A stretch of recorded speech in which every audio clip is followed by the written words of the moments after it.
আল্লাহ পাক রব্বুল আলামিনের দরবারে লাখো শুকরিয়া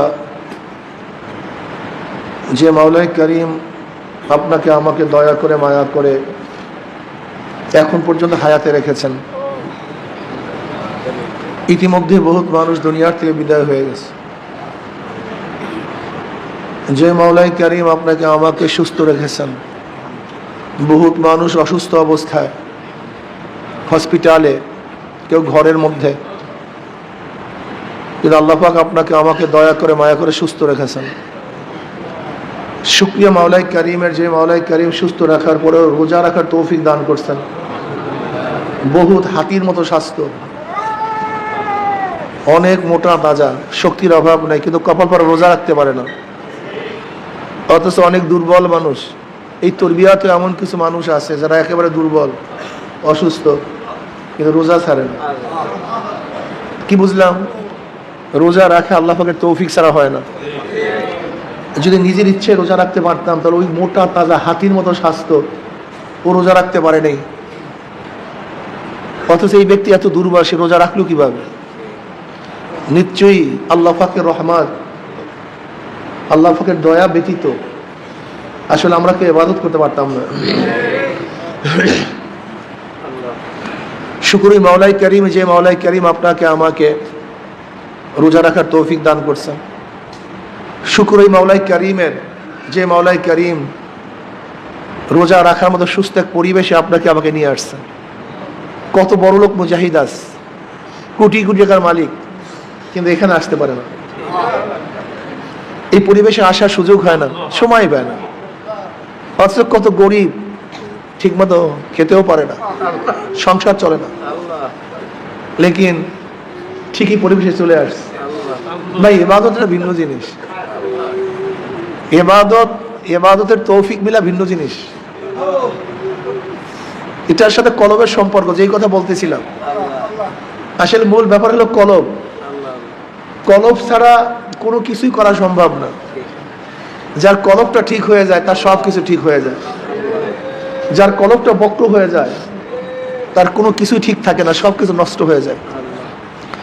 আর এই কলবকে ঠিক করা বহুত কঠিন, বহুত মুসিবত। যে মুসিবতের শেষ নাই, সীমা নাই, অনেক মুসিবত কলবকে ঠিক করা। এই জন্য আল্লাহ পাক রব্বুল আলামিন কলবকে ঠিক রাখার জন্য বহুত পদ্ধতি প্রক্রিয়া আমাদেরকে বাতাইছেন। কোরআন হাদিসের মধ্যে বহুত ঔষধ আসছে। বুজুর্গানে দিন সাধনা করে, চেষ্টা করে, বহুত পথ মত দর্শন রাস্তা আমাদেরকে বাতাইয়া দিচ্ছেন। এইভাবে চললে হয়তো কলব ঠিক হওয়ার আশা করা যায়। যে মাওলাই করিম আপনাকে আমাকে রোজা রাখার তৌফিক দান করছেন, সুন্দর এক পরিবেশে এসে রমজান মাসে রোজা পালন করার তৌফিক দান করছেন। আবার যে মাওলাই করিম আলেম ওলামা, তোলাবা, রোজাদার, জাকিরিন, শাকিরিন, আবিদিন, সালিহিন, সোহবত, সবচেয়ে দামি সোহবত। কালকে এক ছেলে আমাকে বলতেছে, কালকে না পরশু, যে হুজুর নেশাগ্রস্ত ছিলাম, রিহাবে ছিলাম, রিহাবে থাকার পরেও নেশা ছাড়তে পারিনি, কিন্তু চরমনাই ময়দানে আসার পরে আল্লাহ পাক নেশা ভুলাই দিচ্ছে। আমি বললাম, খবরদার, যারা তোমার আগের সাথী তাদের সাথে মিশবা না, এইটাই তোমার ফার্স্ট ঔষধ। এবং নেককার আল্লাহর সোহবাতে থাকবা। তুমি হাজারো চেষ্টা করবে নেশা ছাড়ার জন্য, আর পুরান সাথীদের সাথে মিশবা, কিয়ামত পর্যন্ত ছাড়তে পারবে না। কিয়ামত পর্যন্ত ছাড়তে। সবচেয়ে বড় দামি হলো সোহবাত। সোহবাতের যে দামি কোনো জিনিস নেই, সবচেয়ে দামি সোহবাত। শিক্ষায় দীক্ষায় মানুষকে পরিবর্তন করতে পারে না, কিচ্ছু করতে পারে না, কিচ্ছু করতে পারে না। এই যে আবরার ফাহাদকে হত্যা কারা করছে? ইউনিভার্সিটি বুয়েটের ছাত্ররা, অনেক মেধাবী, কিন্তু সোহবাতের কারণে খুনি হয়ে গেছে। জাহাঙ্গীর ইউনিভার্সিটির 100 ধর্ষণ কারবারে সেঞ্চুরি কারা পালন করছে? মেধাবী শিক্ষিতরা। শিক্ষায় তাদেরকে পরিবর্তন করতে পারে নাই। আপনার পত্রিকায় দেখেছেন, হেডলাইনে আসছে, সকল শিক্ষিতই চোর না, কিন্তু যারা চুরি করে সবাই শিক্ষিত। সমস্ত শিক্ষিত, কিন্তু যারা চুরি করে সবাই শিক্ষিত। এই যারা ঘুষ খায়, চুরি করে, সরকারি মাল লুটপাট করে, মানুষকে জুলুম করে, অত্যাচার করে, অবিচার করে। এরা সবাই বড় বড় ক্যাডার, বড় বড় শিক্ষিত, কিন্তু শিক্ষায় কিন্তু চরিত্র পরিবর্তন করতে পারে নাই, কিচ্ছু করতে পারে না। এই শিক্ষার মাধ্যমে শুধু হবে না, অনেকে বলে সুশিক্ষা, মাদ্রাসার হাজারো ছাত্ররা কি নষ্ট হয় না? হাজারো মুফতি, হাজারো মুহাদ্দিস, হাজারো হাফেজ, হাজারো মাদ্রাসার তোলাবা জন্মের মতো নষ্ট হয় না? কারণটা কি? কোরআন হাদিস শিখছে, লেকিন সোহবাত পায় নাই। সোহবাত ভিন্ন জিনিস। সোহবাত সবচেয়ে দামি। সোহবাত থেকে সাহাবী, সাহাবীরা তো দামি হওয়ার কারণটা কি? এই সোহবাতের কারণে। সোহবাতের কারণে হাজারো মাটি সুবাসিত হয়ে যায়, আর এই সোহবাতের কারণে হাজারো ফুল নষ্ট হয়ে যায়। এই মানুষগুলি সবই দামি। সরদার আলম আলাইহিস সালাতু ওয়াস সালাম ফরমান, আন-নাসু মাআদিনু কামাআদিনিজ যাহাবি ওয়াল ফিদ্দা খায়রুন ফিল জাহিলিয়াতি খায়রুন ফিল ইসলাম ইযা ফাকিহু। মুত্তাফাকুন আলাইহির মধ্যে হাদিস আছে, মানুষগুলি সোনা রূপার খনির ন্যায় খনি। এরা প্রত্যেকে খনি, সোনা রূপার খনির ন্যায় খনি। আন-নাসু মাআদিনু কামাআদিনিজ যাহাবি ওয়াল ফিদ্দা। মানুষগুলি সোনা এবং রূপার। এখানে মুমিনের কথা বলা হয় নাই, মুত্তাকিনের কথা বলা হয় নাই, নামাজির কথা বলা হয় নাই। নাস মানুষ, মানুষ সমূহ সোনা রূপার খনির নাই কি? সবাই খনি। এই যত মানুষ দেখেন দুনিয়ার মধ্যে সবাই দামি, সোনা রূপার মতো দামি। এত দাম খনি, শুধু সোনা রূপার টুকরা না, এরা বিশাল সোনা রূপার খনি। খায়রুন ফিল জাহিলিয়াতি খায়রুন ফিল ইসলাম। যারা জাহিলি যুগ উত্তম, ইসলামের যুগে তারাই উত্তম। ইজা ফাকিহু, যখন তারা দিন অর্জন করে, দিন শিক্ষা গ্রহণ করে, দিন শিখে, যখন দিন শিখে তখন এই মানুষগুলি দামি হয়ে যায়। আমি অনেক সময় উদাহরণ দেই, স্বর্ণের একটা টুকরা, সে ময়লার মধ্যে পড়া, এখন সব জায়গায় শুধু ময়লা আর ময়লা, সব জায়গায় কি ময়লা, এর কোনো দাম নাই, মূল্য নেই। কিন্তু তুমি স্বচ্ছ পানি দিয়ে সোনার টুকরাকে ধুয়ে ফেলো, দেখবা আবারও দামি জিনিস বের হয়ে আসছে। কি কথা ঠিক না? আজকে আমরা ময়লা, কাদা, গান্দার মধ্যে, ময়লার মধ্যে, ডুবার মধ্যে পড়া আছে, নর্দমার মধ্যে। ঈমানের তাকওয়ার পানি দিয়ে এই ময়লা জিনিসকে ধুয়ে ফেলো, তুমি আবার দামি হয়ে যাবে, আবার দামি হয়ে যাবে। আন-নাসু মাআদিনু কামাআদিনিজ যাহাবি ওয়াল ফিদ্দা। এই যে কোরআন ও হাদিসের বাণী দিয়ে হুদাল লিন-নাস, এই কোরআন আসছে কেন? এই মানুষকে হেদায়েত করার জন্য, রাহনুমাই করার জন্য, এই খারাপ মানুষদেরকে বাঁচাবার জন্য, তাদেরকে হেদায়েত করার জন্য। এর জন্য এই কোরআন দুনিয়াতে আসছে, হুদাল লিন-নাস ওয়া বাইয়িনাতিন মিনাল হুদা। এই কোরআন আসছে কেন দুনিয়াতে? নবী আলাইহিস সালাতু ওয়াস সালাম আসছেন কেন? এই গান্দা নর্দমার মধ্যে পড়া লোকগুলিকে উঠাইয়া উঠাইয়া ঈমান, ইসলামের তাকওয়ার পানি দিয়ে ধুইয়া একেবারে ফেরেশতা তুল্য বানায়া দেওয়া। ইমাম গাজ্জালী রাহমাতুল্লাহ আলাইহি বলেন, আল্লাহ পাক তার কুদরতে 3 ধরনের মাখলুকাত সৃষ্টি করেছেন। কয় ধরনের মাখলুকাত সৃষ্টি করেছেন? 3 ধরনের মাখলুকাত সৃষ্টি করেছেন। এটা সব স্মরণ রাখবেন।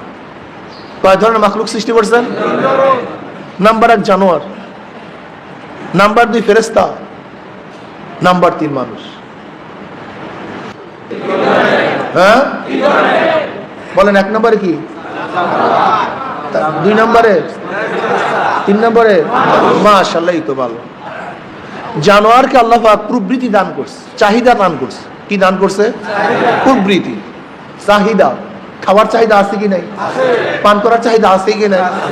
পায়খানা প্রস্রাবের চাহিদা আছে কি নাই? যৌনতার চাহিদা আছে কি নাই? কিন্তু আকল নাই, জ্ঞান নাই। আছে চাহিদা, নাই কি জ্ঞান নেই, শুধু চাহিদা। খাওয়ার চাহিদা, যৌনতার চাহিদা, প্রস্রাব করার চাহিদা, পায়খানা করার চাহিদা, পান করার চাহিদা, নাই কি? কি নাই? জ্ঞান নাই। আছে কি? চাহিদা। আছে কি? নাই কি? জ্ঞান নাই, চাহিদা। ফেরেশতা তার উল্টা, আল্লাহ পাক তাকে ভরপুর জ্ঞান দান করছে। কি দান করছে? ভরপুর।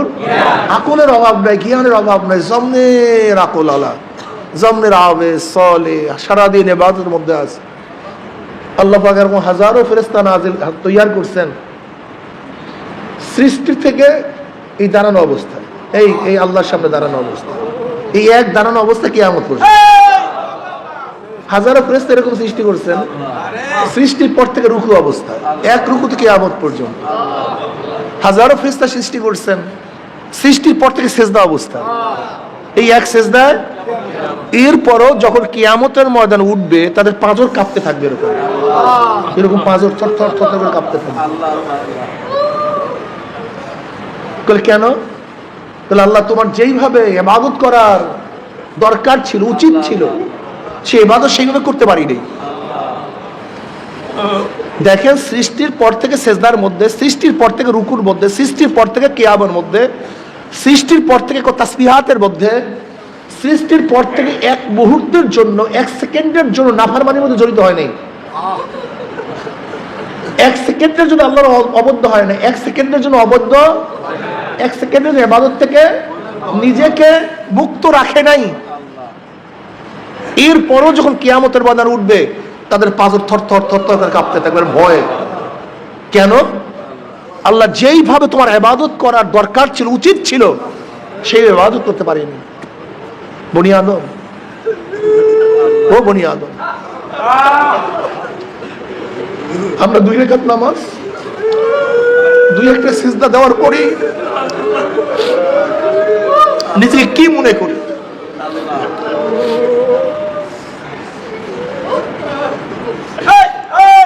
আসলে দেখেন গবেষণার বিষয় আছে, চিন্তার বিষয় আছে, প্রত্যেকটা জায়গায় বহু চিন্তার বিষয় আছে।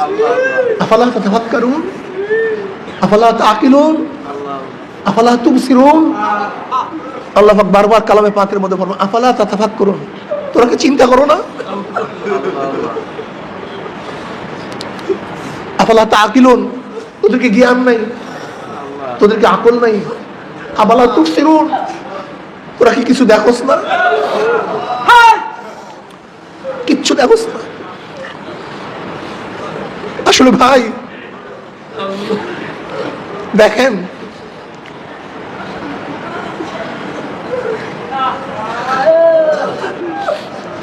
ওয়াযাক্কির ফাইন্না যিকরা তানফাউল মুমিনিন। আসলে ওয়াজ তো আমরা সবাই জানি, বয়ান তো সবাই জানি, কিন্তু আসলে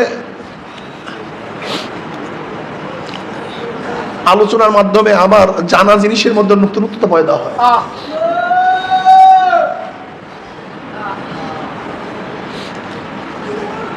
দেখবেন নামাজ ফরজ সবাই জানি, আজান হয়ে গেছে জানি, আজান হয়ে গেছে আমরা জানি, কিন্তু এক ভাই বলছে ভাই নামাজ জানা জিনিস, যখনই বলছে ভাই নামাজ, তখন কিন্তু আবারও নতুন স্পৃহা সৃষ্টি হয়। জানি না তা না, জানি, কিন্তু আলোচনার মাধ্যমে আবার নতুন ভাবে স্পৃহার সৃষ্টি হয়। ওয়াযাক্কির ফাইন্না যিকরা তানফাউল মুমিনিন, বারবার নসিহত করো, বারবার আলোচনা করো। আলোচনার মাধ্যমে মুমিনদের কি হয় ভাই? ফায়দা হয়, উপকার হয়। আল্লাহ কুল্লুম কদ আলামা সালাতাহু ওয়া তাসবিহাহু, প্রত্যেকটা মাখলুকাত তার সালাত, তার তাসবিহ সম্পর্কে জানে। সূর্য কিভাবে ইবাদত করবে, কিভাবে মাওলাকে ডাকবে, সূর্য জানে। চন্দ্র কিভাবে মাওলাকে ডাকবে, চন্দ্র জানে। তারকাগুলো কিভাবে মাওলাকে ডাকবে, ওরা জানে। ওই পাখিগুলো আমার মাওলাকে কিভাবে ডাকবে, আল্লাহ।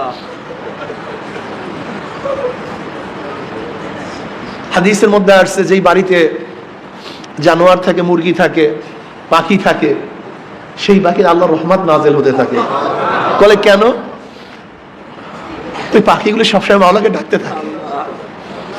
বিশ্বাস করেন আমার রুমের ভেন্টিলেটরের মধ্যে চড়ুই পাখি বাসা করছে। আমি তো সাধারণত ফজরের পর ঘুমাই, এত ডিস্টার্ব করে। আমি আবার চিন্তা করলাম যাক ডিস্টার্ব একটু করে করুক, যেহেতু ঘরের মধ্যেই আছে, ওরা সবসময় ওরা জিকিরই করতে থাকে, ওরা তো জিকিরই করতে থাকে। পাখিগুলি জিকির করে। ইমাম গাজালি রহমতুল্লাহ আলাই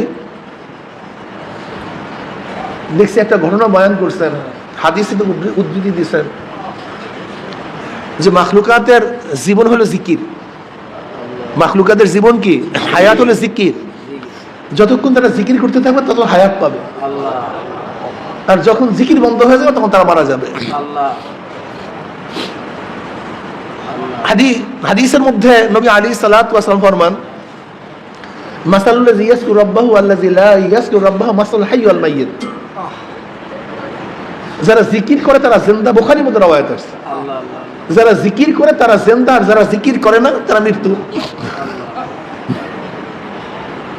আল্লামা মিরিক রহমাতুল্লাহ আলাইহি, আল্লামা মিরিক রহমাতুল্লাহ আলাইহি বহুত বড় একজন বুজুর্গ ছিলেন, বহুত বড় বুজুর্গ ছিলেন।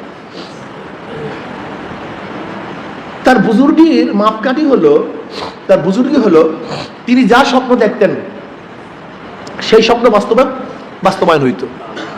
যে স্বপ্ন দেখতেন সেটা বাস্তবায়ন হয়ে যেত। এটা তার একটা কারামত। কারামতুল আউলিয়া হাক্কুন, ওলিদের কারামত, এটা সত্য। তা আল্লামা মিরিক রহমাতুল্লাহ আলাইহি আর একজন বুজুর্গর সাথে দেখা করার জন্য রওনা করছে। দেখেন বুজুর্গরা সোহবাত ইখতিয়ার করে। এক বুজুর্গ আর এক বুজুর্গের সোহবাতে যায়। প্রত্যেক বুজুর্গের রং ঢং ভিন্ন, তাদের মধ্যে আল্লাহ পাক যোগ্যতাও ভিন্ন দান করছেন। এক বুজুর্গ আর এক বুজুর্গের কাছে গেলে এমনি তাদের মধ্যে ফায়দা হয়। তা যাই হোক, রওনা করছেন। তা তৎকালীন সময় তো আর গাড়ি, প্লেন বা ট্রেনের কোনো সফর ছিল না, ঘোড়ায় উঠে হেঁটে হেঁটে যেতে হইতো, অনেক কষ্টের সফর। তা রওনা করছেন, যাইতেছেন, পথের মধ্যে ঘুমাইতেছেন। তা যাবে বুজুর্গর কাছে যাওয়ার আগে, এক মঞ্জিল বা কিছু আগে তিনি শুয়ে আছেন, ঘুমাইতেছেন। হঠাৎ স্বপ্নে দেখেন সেই বুজুর্গ মারা গেছে। যার সাথে দেখা করার জন্য যাবে সে মারা গেছে।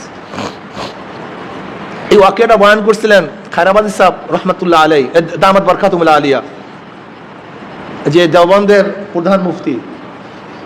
তিনি কিন্তু এই ঘটনা বয়ান করছিলেন, এই চরমনাই ময়দানে বয়ান করছিলেন, মনে আছে। তো দেখছে সে বুজুর্গ মারা গেছে। এখন ওনার কারামত কি ছিল? উনি যে স্বপ্ন দেখে সেটাই সত্য। তো উনি স্বপ্ন দেখছেন বুজুর্গ কি করছে? মারা গেছে। নিশ্চয়ই সে কি দুনিয়াতে নাই। এখন চিন্তা করছে, এত দূরে আসলাম অথচ তাকে পাইলাম না, তার সান্নিধ্য অর্জন করতে পারলাম না, তার সোহবাত ইখতিয়ার করতে পারলাম না, কি করি? এখন ফিরে যাবো এত দূর আসার পরেও। তো উনি চিন্তা করছে, ঠিক আছে না যাই, তার দরবার দেখে আসি, কমপক্ষে তার কবরটা জিয়ারত করিয়ে আসি, এটাও তো ফায়দা থেকে খালি না।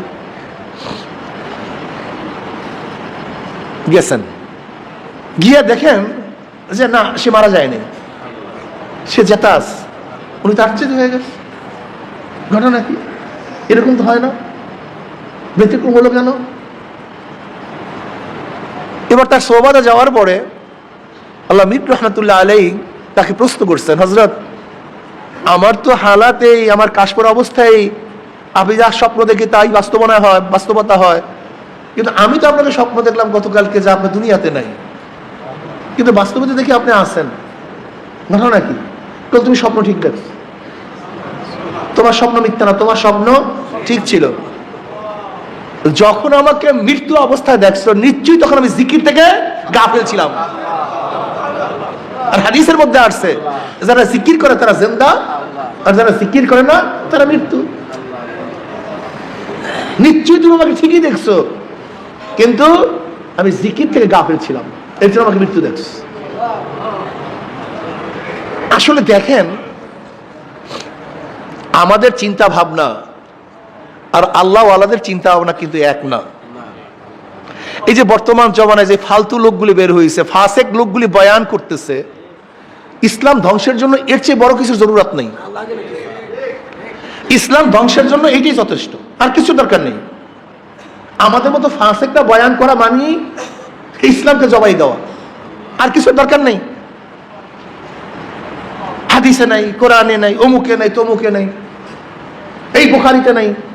তো ইমাম বুখারী রাহমাতুল্লাহ আলাইহি হাদিস লেখার আগে গোসল করতে হবে, এটা কোন কিতাবে আছে? কোন হাদিসের মধ্যে আছে? প্রত্যেকটা হাদিস লেখার আগে 2 রাকাত নামাজ পড়তে হবে, এটা কোন হাদিসের কিতাবের মধ্যে আছে? হাদিস লিখার আগে মুরাকাবা করতে হবে, এটা কোন হাদিসের কিতাবের মধ্যে আছে? কথাটা বুঝতে পারো। ইমাম মালিক রহমতুল্লাহ আলাইহির ইমামের ব্যাপার, ইমামতের ব্যাপারে, তার ইলমের ব্যাপারে, তার ইস্তিহাদের ব্যাপারে, তার মুস্তানবিদের ব্যাপারে, তার বুজুর্গের ব্যাপারে দুনিয়ার কেউ ইখতিলাফ করে নাই। ইমাম মালিক রহমতুল্লাহ আলাইহির শাগির্দ ইমাম শাফি রহমতুল্লাহ আলাইহি, মালিক ইবনে আনাস, যার নাম কি মালিক ইবনে আনাস। ইমাম মালিক রহমতুল্লাহ বাবার নাম আনাস। 94 হিজরিতে তার জন্ম। কত হিজরিতে ভাই? আর ইমাম আজম আবু হানিফা রহমতুল্লাহ জন্ম হল 80 হিজরিতে। সাহাবাদের যুগ 100 হিজরি পর্যন্ত। তো ইমাম শাফির, ইমাম আজম রহমতুল্লাহ তো তাবি, সে তো তাবি, অনেক উঁচা মর্যাদার লোক সে। ইমাম আজম আবু হানিফা রহমতুল্লাহ আলাইহি, যিনি সরাসরি 5 জন সাহাবীদের থেকে হাদিস বর্ণনা করছেন, 7 জন সাহাবীদের সাথে মুলাকাত করছেন, সাক্ষাৎ করছেন। তার জমানায় 70 জন সাহাবী জিন্দা ছিল। ইমাম মালিক রহমতুল্লাহ আলাইহি আশিকে নবী ছিলেন। কি ছিলেন ভাই? আশিকে নবী, পাগলে নবী, নবীর পাগল, নবীর আশিক। উনি মদিনায় থাকতেন, মদিনায় বসবাস শুরু করছেন। ইশকের অবস্থা জানেন? এই বেয়াকুফেরা, যারা শুধু কোরআনে নাই হাদিসে নাই, কোরআনে নাই হাদিসে নাই, কোরআনে নাই হাদিসে নাই, এই ওয়াকিয়া শোনো এবং অস্বীকার করার ক্ষমতা থাকলে অস্বীকার করো। তাহলে ইমাম মালিক রহমতুল্লাহ আঙ্গুল তুলো, তাকে নক্তা ধরো, তাকে ভুল ধরো, এরপরে সামনে কদম বাড়াও। ইমাম মালিক রহমতুল্লাহ আলাইহি মদিনায় কোনো সময় জুতা পরতেন না, জুতা পায়ে দিতেন না। মদিনায় জুতা পায়ে দেওয়া যাবে না, কোন হাদিসের মধ্যে আছে? কোন কোরআনের মধ্যে আছে? আমাকে বলো তো। ইমাম মালিক রহমতুল্লাহ আলাইহি যখন পায়খানা প্রস্রাবে ধরতো, মদিনার এরিয়ার মধ্যে পায়খানা প্রস্রাব করতেন না, মদিনা বাইরে চলে যাইতেন। কোন হাদিসের কিতাবের মধ্যে আসছে? কোন জায়গায় আছে? কোন সাহাবী এই কাজ করছে যে মদিনার মধ্যে পায়খানা প্রস্রাব করা যাবে না? হ্যাঁ, ইমাম মালিক রহমতুল্লাহ করতেন না। ইমাম মালিক রহমতুল্লাহ আলাইহি মদিনার মধ্যে মৃত্যুবরণ করতে হবে, বাহিরে যাবেন না। এর জন্য ভয়তে উমরা করতে যাবে, হজ করতে যাবে, যদি পথে মারা যায় তাহলে তো মদিনায় মৃত্যুবরণ হবে না। কি করব? এর জন্য উমরা হজ করতে যাবে, সে উমরা হজ করতে যান না। কোন কিতাবে আছে এরকম করতে হবে? আমার দেখা যান তো কোন কিতাবে আছে, কোন হাদিসের মধ্যে আছে? এখন তো বের হন না, কি করবে? হঠাৎ ঘুমায় পড়ছে। কি করছে? ঘুমায় পড়ছে। স্বপ্নের মধ্যে জনাবে মুহাম্মদ রাসূলুল্লাহ সাল্লাল্লাহু আলাইহি ওয়াসাল্লামের সাক্ষাৎ। উনি চিন্তা করতে আছে, আমি তো মদিনা বাহিরে যাই না, যে মদিনা থেকে যদি বাহিরে গিয়ে মারা যায় তো আমার অবস্থাটা কি হয়? আমার তো মদিনায় দাফন হবে না। আর হুজুর আলাইহিস সালাতু ওয়াস সালাম যখন দেখছি তো খুব ভালোই হয়েছে। আমি জিজ্ঞাসা করবো নবী আলাইহিস সালাতু ওয়াস সালাম কাছে, ইয়া নবী আল্লাহ, আমার হায়াত কতদিন আছে? আমার যদি হায়াত দুটো বাড়ায় তাহলে হস্টস করে চলে আসবো। ইমাম মালিক রহমতুল্লাহ স্বপ্নের মধ্যে জিজ্ঞাসা করছেন, ইয়া নবী আল্লাহ, ইয়া রাসূলুল্লাহ, আমি কতদিন বাঁচবো একটু বলে দেন। যদি আপনি বলে দেন তাহলে আমি হজ করতে যাব, উমরা করতে যাব। নবী আলাইহিস সালাতু ওয়াস সালাম এরকম হাত উঁচা করলেন। কি করলেন? হাত উঁচা করলেন, আর কিছু বললেন না। ইমাম মালিক রহমতুল্লাহ আলাইহি চিন্তা করলেন, আমি কয়েকদিন হায়াত? 5 দিন, 5 মাস না 5 বছর। শুধু তো হাত উঠেছে, আর তো কিছু বলেন। কি উঠেছে? হাত উঠেছে। কি করা যায়? এখন ব্যাখ্যাকারীর কাছে ব্যাখ্যা করতে হবে। ইবনে শিরিন, মোহাম্মদ ইবনে শিরিন, মোহাম্মদ ইবনে শিরিন রহমতুল্লাহ আলাইহি যুগ শ্রেষ্ঠ ব্যাখ্যাকারী, যুগ শ্রেষ্ঠ ব্যাখ্যাকারী মোহাম্মদ ইবনে শিরিন রহমতুল্লাহ আলাইহি। ইমাম মালিক রহমতুল্লাহ আলাইহি তিনি তো ইমাম, বহুত বড় মুহাদ্দিস, মুহাদ্দিসে ফুকাহা, ফুকাহে মুহাদ্দিসিন আর মুহাদ্দিসে ফুকাহা, এই দুটোর মধ্যে পার্থক্য আছে। ইমাম মালিক রহমতুল্লাহ আলাইহি ছিলেন মুহাদ্দিসিন ফুকাহা, আর ইমাম আজম আবু রহমতুল্লাহ ছিলেন ফুকাহে মুহাদ্দিসিন। মুহাদ্দিসিন ফুকাহা হলো যাদের হাদিস গালেব, ফিকহ মাগলুব, যাদের হাদিস, অর্থাৎ তারা হাদিস নিয়ে বেশি চর্চা করেন, হাদিস নিয়ে বেশি আলোচনা করেন, হাদিসের সনদ নিয়ে বেশি কালাম করেন, অর্থাৎ তাদের ফল হলো হাদিস, মুহাদ্দিস।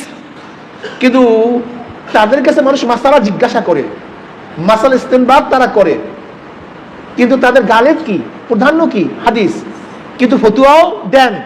এজন্য মুহাদ্দিসের ফুকাহা, তাদের মূল হলো হাদিস, কিন্তু তারা কি ফকিহ, তারা ফকিহ, তারা মুফতি, তারা মুস্তাহিদ, ইমাম, কিন্তু গালেব কি হাদিস। আর ফুকাহে মুহাদ্দিসিন মানে যাদের গালেবের ফতুয়া, যারা ফতুয়া নিয়ে বেশি কাজ করেন, কিন্তু তারাও মুহাদ্দিস, কিন্তু মুহাদ্দিসের কালাম তারা কম করেন, যারা এবং তাদিনের কাজ কম করেন, সনদ নিয়ে আলোচনা কম করেন, কিন্তু জানেন না তা না, জানেন না তা না। যেরকম আমাদের এখানে যে ইফতার পড়ে, তারা সবাই দাওরা পারে, তারা সবাই মুহাদ্দিস, কিন্তু বলি তাদেরকে মুফতি, তার মানে সে মুহাদ্দিস না তা না, কিন্তু তাদের গালেব কি ফিকহ, ফতুয়া দেওয়া। আর যারা মুহাদ্দিস তারা ফতুয়া জানে না তা না, কিন্তু তাদের গালেব কি হাদিস। ইমাম আজম আবু হানিফা রাহমাতুল্লাহ আলাইহির গালেব ছিল ফতুয়া, ফতুয়া নিয়ে বেশি আলোচনা করতেন, কিন্তু ফতুয়া দিবেন হাদিস না জানিয়া। আমাদের দেশের এমন জাহেল, আরে আমাদের দেশের পাগলগুলি কোন পাগল, কোন জাহেল, এ বেয়াকুব, যদি হাদিস না জানে সে বলতে ফতুয়া দিবে কিভাবে, যদি হাদিস কোরআন নাই জানে ইস্তেনবাত করবে কিভাবে। ইমাম মালিক রাহমাতুল্লাহ আলাইহি ফুকাহে মুহাদ্দিসিন না, তিনি মুহাদ্দিসিন ফুকাহা, তিনার গালেবুল হাদিস। ইমাম মালিক রাহমাতুল্লাহ আলাইহি জমানের ইমাম, তো উনি একটু চিন্তা করছেন, আমি হাদিস মানে স্বপ্নের ব্যাখ্যাটা আমি অন্য কাউকে পাঠাইয়া জিজ্ঞাসা করি। তা ইমাম মালিক রাহমাতুল্লাহ সাগরেদকে পাঠাইছেন, যাও তুমি ইবনে শিরিনের কাছে গিয়া বলো যে একজন ব্যক্তি এই স্বপ্ন দেখছে, তার ব্যাখ্যাটা কি। স্বপ্ন হলে এই যে নবী আলাইহিস সালাতু ওয়াস সালাম জিজ্ঞাসা করছে সে কতদিন বাঁচবে, তা নবী আলাইহিস সালাতু ওয়াস সালাম এক হাত উঠাইছেন, এখন 5 দিন না 5 মাস না 5 বছর, এটা জানার জন্য পাঠাইছে। ইবনে শিরিন বলছে এই স্বপ্ন দেখছে কে, বলে একজন লোক দেখছে। সাধারণ মানুষের কোনো স্বপ্ন না, এই স্বপ্ন তো যোগ সৃষ্ট জমানার আলেম, সবচেয়ে বড় যে আলেম ইমাম, এটা তার স্বপ্ন হবে। তা আমার জানা মতে এই মদিনার মধ্যে, এই জমানার মধ্যে সবচেয়ে বড় আলেম হলো ইমাম মালিক। এই স্বপ্নটা ইমাম মালিকেরই স্বপ্ন হবে। এখন ওই ব্যক্তি বলছে না, আমাকে তো নিষেধ করছে কার স্বপ্ন, তবে হ্যাঁ আমি তার কাছে জিজ্ঞাসা করে আসি, তারপর আমি নাম বলবো। যাও, যদি নাম না বলো আমি স্বপ্নের ব্যাখ্যা করবো না। কিন্তু আমার ধারণা এই স্বপ্ন হইলে ইমাম মালিকের হবে। এই স্বপ্ন যেরকম যেমন তোমার মানুষ এই স্বপ্ন দেখেন, আনজিলাম নাসা মানাজিলাহু, হাদিসের মধ্যে আসছে আনজিলাম নাসা মানাজিলাহু, প্রত্যেক স্তর ভিন্ন পাগল, সবই ফুল সব গোলাপ না, সবই খনি সব খনি স্বর্ণ না, সবই পাথর সবই পাথর ডায়মন্ড না, সবই গাছ সব গাছ চন্দন না, সবই পানি সব পানি জমজম না, সবই মানুষ সব মানুষ আবু বকর না, ওমর না, ওসমান না, আলী না, সবই মানুষ সব মানুষ হাসান বসরি না, সবই মানুষ সব মানুষ আব্দুল কাদের জিলানী না, সবই মানুষ সবাই বাইজিদ বুস্তামি না, সবই মানুষ সবাই মঈনুদ্দিন চিশতি না, সবই মানুষ সব হাজী সাহেব রহমাতুল্লাহ আলাইহি না, সবই মানুষ সবাই রশিদ আহমদ গঙ্গুই না, সবই মানুষ সবাই কারি ইব্রাহিম না, সবই মানুষ সবাই হযরতে সাদ না, সবই মানুষ সবাই ফজলুল করিম রহমাতুল্লাহ আলাইহি না, সবই মানুষ। পার্থক্য আছে কি নাই? সবাই স্বপ্ন দেখি, সবাই স্বপ্ন কিন্তু এক না, সবাই স্বপ্ন এক না। ইমাম মালিক রহমাতুল্লাহ আলাইহির স্বপ্ন আর তোমার আমার স্বপ্ন এক না। এবার ওই ব্যক্তি জিজ্ঞাসা করছে ইমাম মালিক রহমাতুল্লাহ আলাইহির কাছে যে আপনার স্বপ্ন তো ব্যাখ্যা দিবেন না যতক্ষণ আপনার নাম না বলবো। বলে যাই বলো মালিক ইবনে আনাস আপনার কাছে স্বপ্নের ব্যাখ্যা জিজ্ঞাসা করছে। তখন ইবনে শিরিন বলেন নবী আলাইহিস সালাতু ওয়াস সালাম 5 আঙ্গুল উঠায় দেখাইছে 5টা জিনিস, যে আল্লাহ ব্যতীত কেউ, কোন জায়গায় বৃষ্টি হবে, গর্ভের মধ্যে কি আছে, আগামীকাল কি করবে, তার রিজিকের অবস্থাটা কি, ঠিক কোন জায়গায় মৃত্যুবরণ করবে, এই সম্পর্কে দুনিয়ার কেউ কে জানে? এক কথা, কিয়ামত কখন হবে? কিয়ামত কখন হবে আল্লাহ ব্যতীত কেউ জানে না। এই 5টা আঙ্গুলে ইমাম মালিক রহমতুল্লাহ আলাইহি মদিনা থেকে বের হন নাই। সে মদিনার মধ্যে, আমাকে বলেন তো কোন হাদিসের মধ্যে আছে, কোন কোরআনের মধ্যে আছে আব্দুল্লাহ ইবনে উবাই ইবনে সুলুল তো মদিনায় মারা গেছে, তাহলে ফায়দাটা কি, লাভটা কি? কিন্তু ইমাম মালিক রহমতুল্লাহ আলাইহি ইশকে নবী, আশিকে নবী, এর কোনো মাসালা নাই, এর কোনো মাসালা নাই। আমি বহুত গবেষণা করিয়ে দেখছি, বর্তমান জমানায় ফিসকিয়াত এত পরিমাণে জাগ্রত হয়েছে যে এখন কোরআন হাদিস মানে আসলে কোরআন হাদিস কিছুই মানে না, ওরা বুঝেই না কোরআন হাদিস। যদি কোরআন হাদিস এত মানতে ইমাম মালিক রহমতুল্লাহ আলাইহি যারা কোরআন হাদিসের ব্যাখ্যা দিছে তারা কি কোরআন হাদিস বুঝে নাই? ইমাম বুখারী রহমতুল্লাহ হাদিস লিখছে, সে কোরআন হাদিসের ব্যাখ্যা বুঝে নাই? ইমাম মালিক রহমতুল্লাহ আলাইহি শাগিদ ইমাম শাফি রহমতুল্লাহ আলাইহি, ইমাম শাফি রহমতুল্লাহ শাগিদ ইমাম আহমদ হাম্বল রহমতুল্লাহ আলাইহি। দেখেন ইমাম মালিক কে আর ইমাম আজম কে, এগুলি জানতে হবে তোমাকে আমাকে। ইমাম মালিক রহমতুল্লাহ আলাইহি শাগিদ ইমাম শাফি, শাফি রহমতুল্লাহ বাড়ি কোথায়? মক্কায়। ইমাম শাফি রহমতুল্লাহ বাড়ি কোথায়? জন্ম কত হিজরিতে? 150 হিজরিতে। ইমাম শাফি রহমতুল্লাহ জন্ম হয়েছেন 150 হিজরিতে। গরিবের সন্তান, মদিনায় আসছে ইমাম মালিক রহমতুল্লাহ আলাইহির কাছে ইলম অর্জন করার জন্য। এর জন্য ইলম অর্জন করার জন্য সফর করতে হয়। মান সালাকা তরিকান ইয়ালতামিসু ফিহি ইলমান সাখালাল্লাহু বিহি তরিকান ইলাল জান্নাহ। যারা ইলম অর্জন করার জন্য সফর করবে, পথ অতিক্রম করবে, রাস্তা চলবে, এই যে ইলম অর্জন করার জন্য আসছেন, বাড়ি থেকে আসছেন, এখানে আসছেন কেন? ইলম অর্জন করার জন্য, আমল করার জন্য। যারা ইলম অর্জন করার সফর করবে, আল্লাহ পাক রব্বুল আলামিন তাদের জন্য জান্নাতের পথ সোজা করে দিবেন, সহজ করে দিবেন, জান্নাতের পথ সহজ করে দিবেন। এইটাই তো নিয়ম। ইমাম শাফি রহমতুল্লাহ আলাইহি তিনি মক্কার থেকে বের হয়েছেন কিসের জন্য? ইলম অর্জন করার জন্য। শাফি রহমতুল্লাহ ইমাম মালিক রহমতুল্লাহ সোহবাতে ছিলেন, হাদিস শিখছেন। ইমাম মালিক রহমতুল্লাহ বলেন, যাও তুমি ইরাকে চলে যাও। ইরাকে কি ইমাম ইউসুফ রহমতুল্লাহ আলাইহি সান্নিধ্য অর্জন করে ফিকহ শিখো। ইমাম ইউসুফকে ইমাম আজম আবু হানিফা রহমতুল্লাহ আলাইহি শাগরেদ, প্রধান শাগরেদ। ইমাম ইউসুফ রহমতুল্লাহ তিনি একজন গরিব লোক ছিলেন। তার বাবা মা ধুপি ছিল, ধুপি কাপড় খাসত। এই কাপড় খাসা পয়সা দিয়ে জীবিকা নির্বাহ করতেন। ইমাম ইউসুফ রহমতুল্লাহ আলাইহির মা ইমাম আজম আবু হানিফা রহমতুল্লাহ আলাইহির কাছে তার বাচ্চাকে ছোটবেলা নিয়ে গেছে। জওহারি স্বর্ণ চিনতে ভুল করে না, স্বর্ণকার স্বর্ণ চিনতে ভুল করে না। ইমাম ইউসুফ রহমতুল্লাহ আলাইহিকে দেখার পরে, তার চাল চলন দেখার পরে চিন্তা করছেন, এই ছেলে তো যেমন তেমন ছেলে না, এ তো অন্য অন্য বাচ্চার মতো বাচ্চা না, এ তো মারাত্মক বিষয়। এবার ইমাম আজম আবু রহমতুল্লাহ তার মাকে বলতেছে, তোমার বাচ্চাটাকে আমাকে দিয়ে যাও, আমি তাকে পড়াই, আমি শিক্ষা দীক্ষা দেই, আমার কাছে দিয়ে যাও। ঠিক আছে রাখেন। আবার কয়েকদিন পর আসছে, বলে আমার ছেলেটাকে দিয়ে দেন। বলে কেন, কি হয়েছে? বলে খাবো কি, যে ইউসুফ রহমতুল্লাহ আলাইহির মা আসছে, আমার বলা দেন। বলে কেন? বলে কাজ করামো, সাথে নিয়ে কাপড় চুপড় ধোয়ামো, নাহলে খামু কি? ইমাম আজম আবু রহমত তখন বলছিলেন এক কথা, যে তোমার ছেলেকে আমি এমন শিক্ষা দেব, তোমার ছেলেকে আমি এমন শিক্ষা দেব, রাজা বাদশাহ যেই খানা খায় তোমার ছেলেও সেই খানা খাবে। অপেক্ষা করো। বিশ্বাস করছে মা বিশ্বাস করে, সবর করতে হয়। পাগল অনেক মারা সবর করতে পারে না।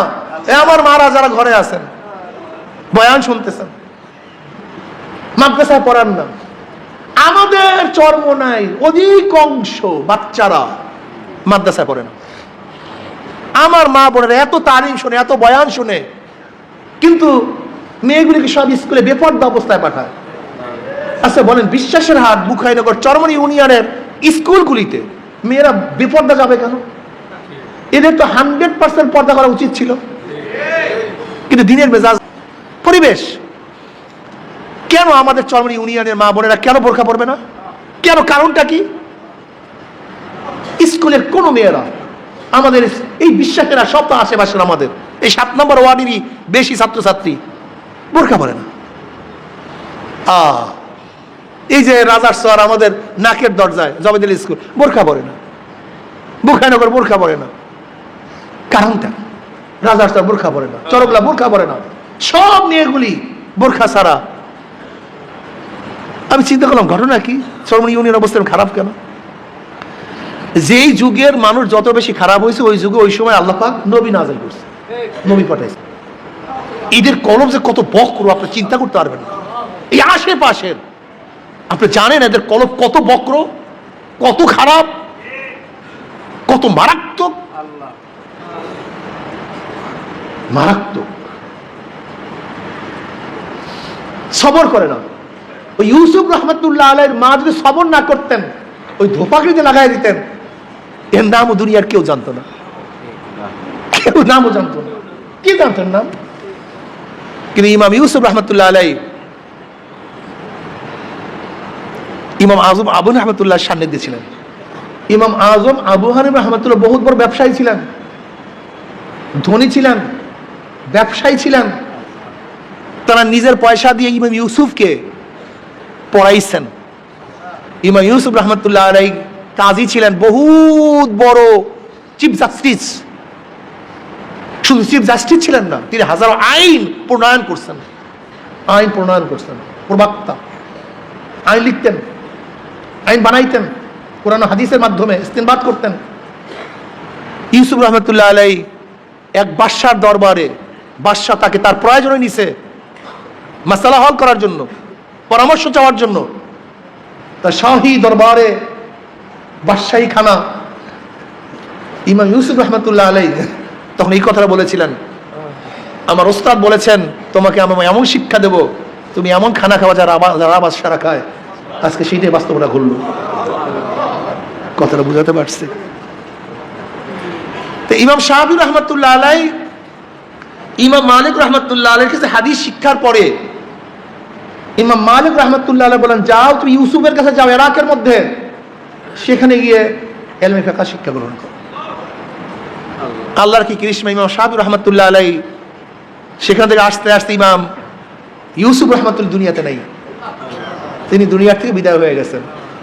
সেখানে বসতেন কে? ইমাম মুহাম্মদ রহমতুল্লাহ আলাইহি, ইমাম আজম আবু হানিফা রহমতুল্লাহ আলাইহি, আর একজন শাগরেদ ইমাম মুহাম্মদ রহমতুল্লাহ আলাইহি, তিনি সেখানে বসছেন,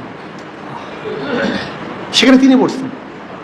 ইমাম শাফি রহমতুল্লাহ আলাইহি ইমাম মুহাম্মদ রহমতুল্লাহ আলাইহি শিষ্য হলেন, ছাত্র হলেন। ইমাম শাফি কিন্তু ইমাম মুহাম্মদ রহমতুল্লাহ ছাত্র, আর ইমাম মুহাম্মদ রহমতুল্লাহ ইমাম আজম আবু হানিফা রহমতুল্লাহর ছাত্র।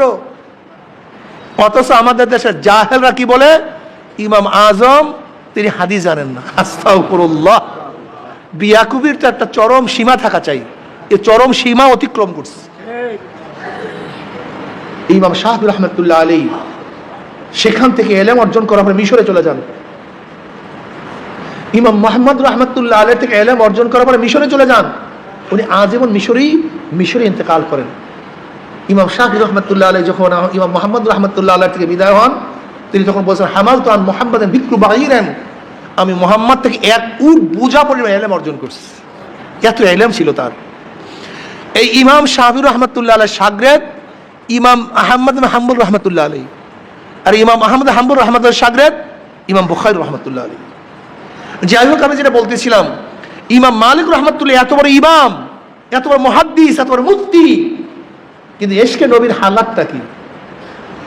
মদিনার থেকে বের হয়নি, মদিনায় পায়না পোশাক করেন, মদিনায় জুতা পায়ে দিয়ে হাঁটতেন না। এর কারণটা কি? এখানে কিতাবে লেখা আছে, মানে এশক এবং মুহাব্বত কিতাবে লেখা থাকে না, এটা অন্তরের বিষয়, এটা কলবের বিষয়।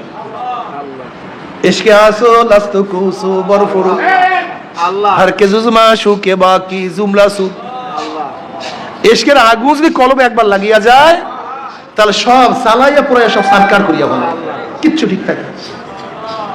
আসলে তোমার আমার মধ্যে ইশক এবং মুহাব্বত নাই, ভালোবাসা নেই।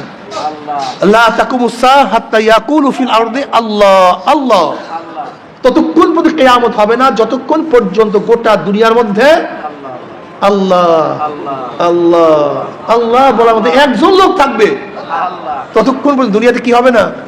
তার মানে লোকগুলি আস্তে আস্তে ভালোর দিকে যাবে না খারাপের দিকে যাবে? কথা কয় না, ভালোর দিকে না খারাপের দিকে? তো বর্তমানে আমরা যে ফতুয়া টতুয়া বয়ান করা শুরু করি জাহান্নামে যাওয়ার জন্য, অন্য জায়গায় দরকার নেই তো, এই যথেষ্ট। বর্তমানে আমাদের বক্তারা যা সমস্ত কাজ করি, যা শুরু করছি, দলগুলি যা কাজ শুরু করছে, বর্তমানে হাজারো ইসলামী দল ইসলামের নামে যা শুরু করছে, আল্লাহ আশ্চর্য হয়ে যায়।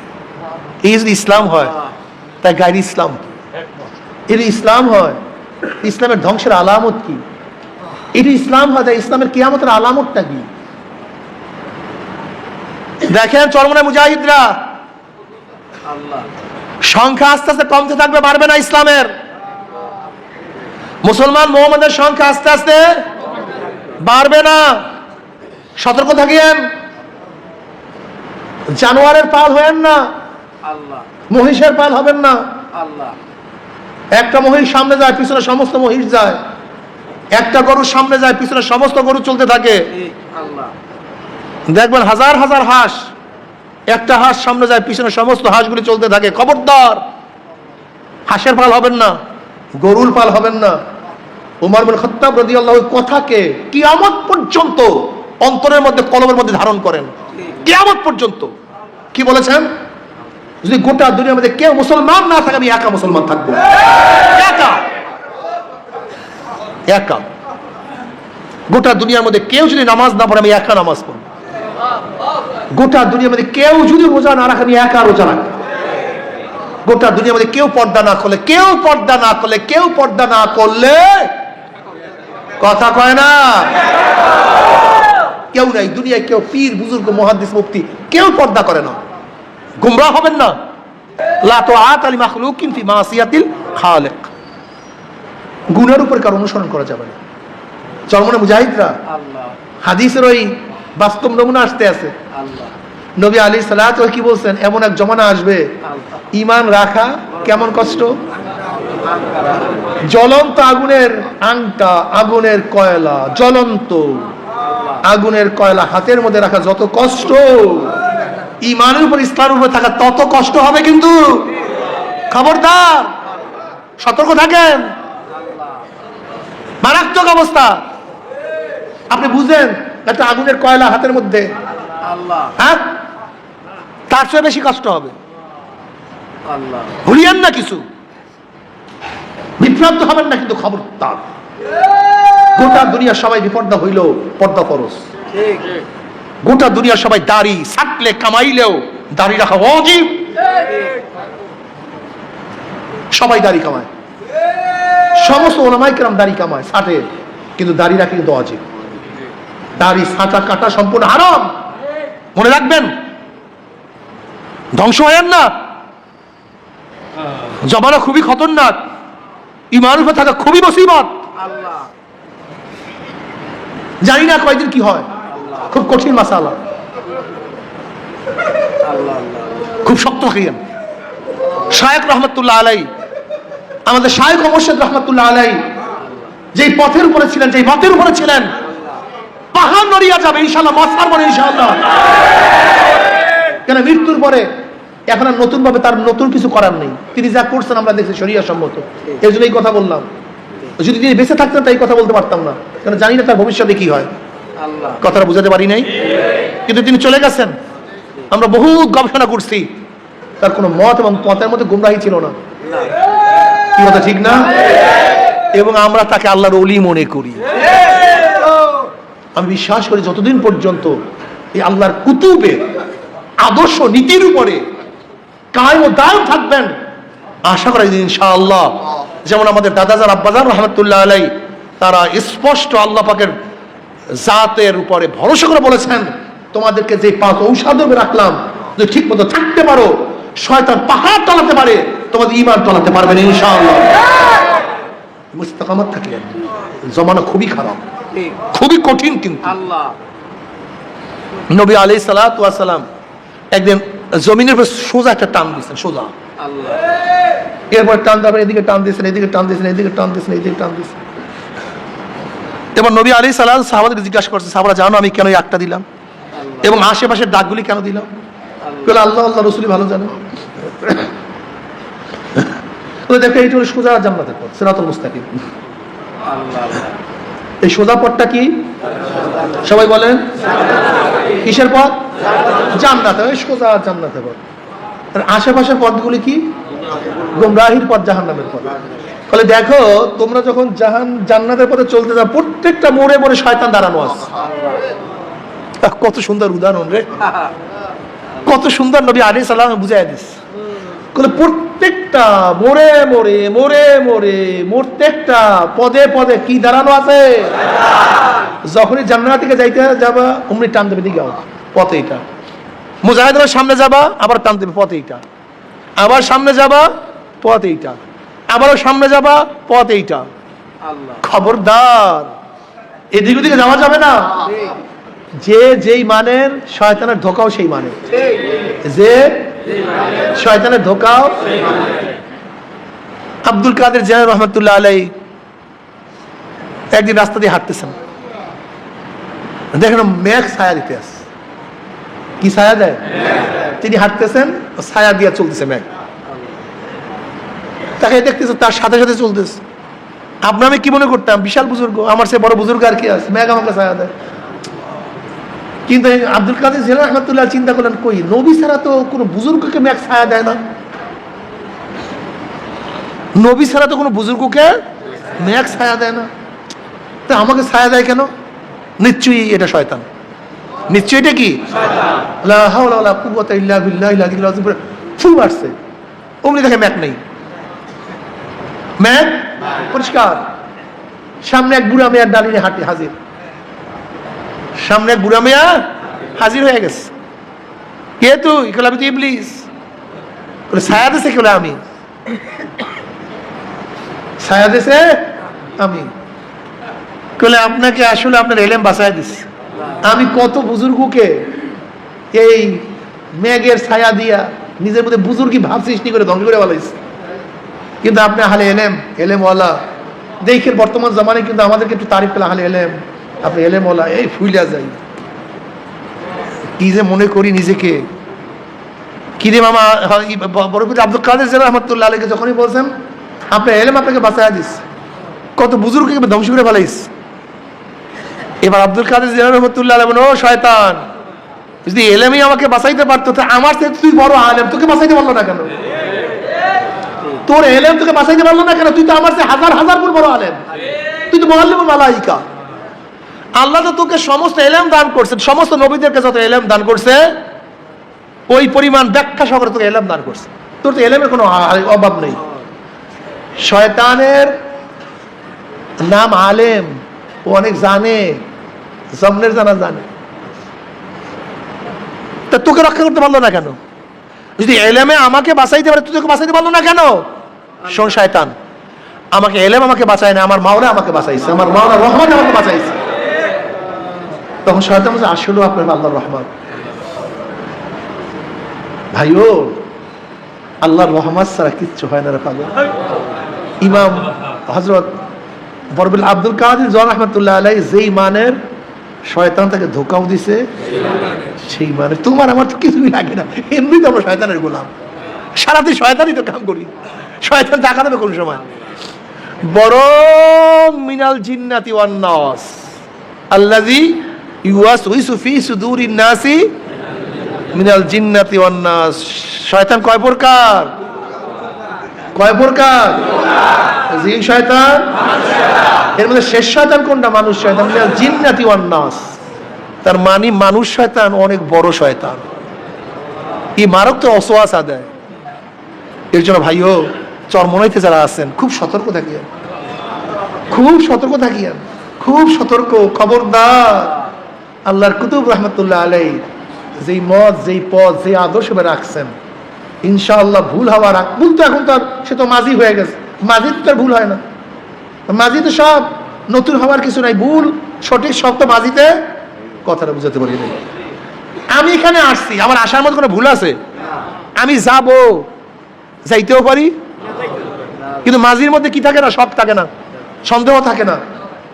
হাল মুস্তাকবিলের মধ্যে কি থাকে? সন্দেহ থাকে। জিনিসটা বুঝাতে পারি। তার শায়েখ রহমতুল্লাহ আলাইহি সবকিছু অতীত হয়ে গেছে, নতুন ভাবে ভুল হওয়ার সম্ভাবনা নাই।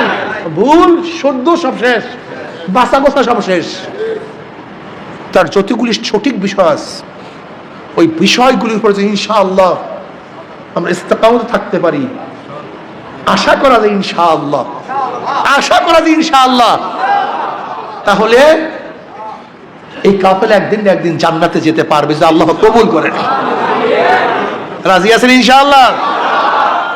খুব সতর্ক থাকেন, আর মাঝে মাঝে মাওলার কাছে দোয়া করি। ইয়াবা মোরায়ানা বায়াম জুস্তু জুয়েমি কুনাম হাসিল আয়াত ইয়ানা আয়াত আরজু এমি কুনাম।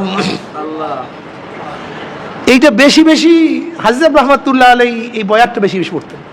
হাজী সাহেব রহমাতুল্লাহ আলাইহি, হাজী ইমদাদুল্লাহ মুহাজিরে মক্কি রহমাতুল্লাহ আলাইহি বারবার বলতেন, ইয়াবা মোরায়ানা বায়াম জুস্তু জুয়েমি কুনাম হাসিলা ইয়াদ ইয়ানা ইয়াদ আরজু এমি কুনাম। মাওলা ধরা দাও অথবা নাই দাও, আমার ডাকে সাড়া দাও অথবা নাই দাও, আমাকে কবুল করো অথবা নাই করো, মাফ করো অথবা নাই করো। আমি তোমার দরজার নখ ছাড়বো না, করতেই থাকবো। তোমার পথ ছাড়বো না, তোমার পথেই থাকবো। তোমার ডাক ছাড়বো না, তোমাকে আল্লাহ বলিয়া ডাকতে থাকবো। ইয়াবা মুরায়ানা বায়াম জুস্তু জুয়েমি কুনাম হাসিলা ইয়াদিয়ানা ইয়াদার জুয়েমি কুনাম। যিকরুল মুহাব্বতি ইয়া মাওলা ইয়া ইয়াসকারানি ওয়া হাল রাআইতা মুহিব্বান গায়রা সাকরানি। আল্লাহ, মাওলার মহব্বতে দেখবো তোমাকে পাগল করিয়া দিবে, মাওলার মহব্বতে তোমাকে বেহুশ করিয়া বলাইবে, মাওলার জিকির তোমাকে অস্থির করিয়া বলাইবে।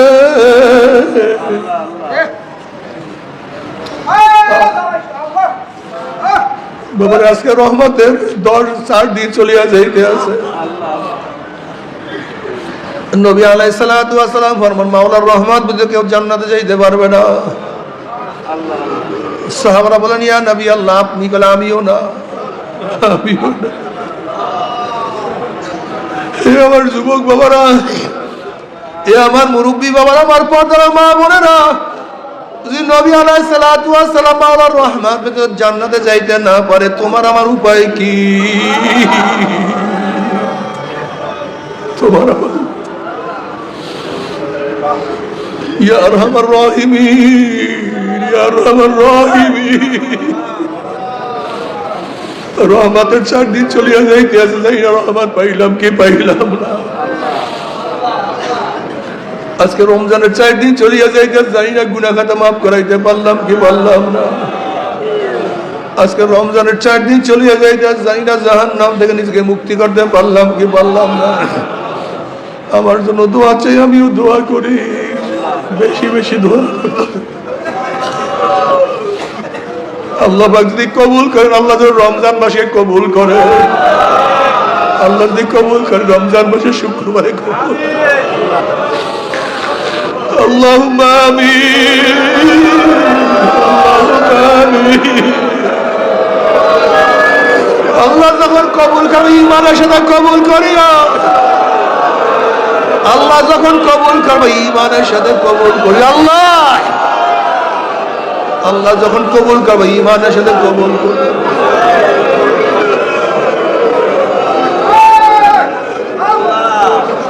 আল্লাহ যতদিন জিন্দা রয়েছে জিন্দা রাখিও। আল্লাহ গুনাহ যা করছে মাফ করিয়া দিও। আল্লাহ গুনাহ যা করছে মাফ করিয়া দিও। আল্লাহ আল্লাহ গুনাহ যা করছি মাফ করিয়া দিও আল্লাহ গুনার থেকে বাঁচিয়া থাকার তৌফিক দিয়া দিও আল্লাহ গুনার থেকে বাঁচিয়া থাকার তৌফিক দিয়া দিও আল্লাহ গুনার থেকে বাঁচিয়া থাকার তৌফিক দিয়া দিও আল্লাহ আল্লাহ গোটা দুনিয়ার রহমত নাযিল করো গোটা দুনিয়ার গুনার দুনিয়ার মাখলুকাত রহমত নাযিল করো মাওলা হে মাওলা হে আল্লাহ আল্লাহ তুমি আমাদের সবাইকে মাফ করে দাও আল্লাহ সবাইকে ক্ষমা করে দাও আল্লাহ এই তরিকার মধ্যে যারা অন্তর্ভুক্ত হবে একজনকে জাহান্নামে নিও না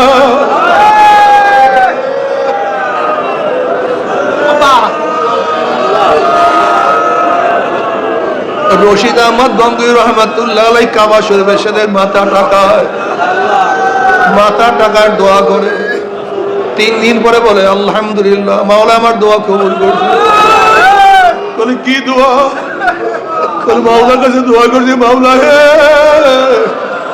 এই তরিকার মধ্যে যারা অন্তর্ভুক্ত হবে একজনকে জাহান্নামে নিও না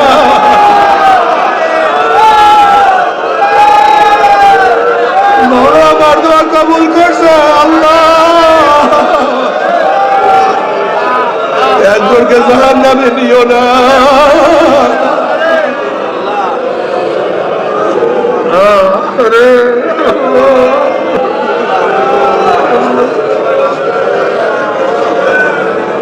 একজনকে জাহান্নামে নিও না আল্লাহ আল্লাহ আমরা যারা হাত তুললাম আমাদের বাপ মা দাদা দাদু নানা স্ত্রী পুত্র পরিজন আত্মীয় স্বজন ভাই বন্ধু নানা নানু দাদা দাদু বংশের যে যে কবরে সবার কবর আযাব চিরতরে মাফ করে দাও খাস করে আমাদের শায়েখ মুর্শিদের কবরকে জান্নাতের বাগিচা বানায় দাও দাদা দাদার কবরকে জান্নাতের বাগিচা বানায় দাও এই তরিকার সমস্ত মাশায়েখদের কবরকে জান্নাতের বাগিচা বানায় দাও মায়ের কবরকে জান্নাতের বাগিচা বানায় দাও নসরের যত মানুষ আছে সবার কবরকে জান্নাতের বাগিচা বানায় দাও আমাদের আওলাদ তোমার খাস গোলাম বাদশাহ কবুল করে না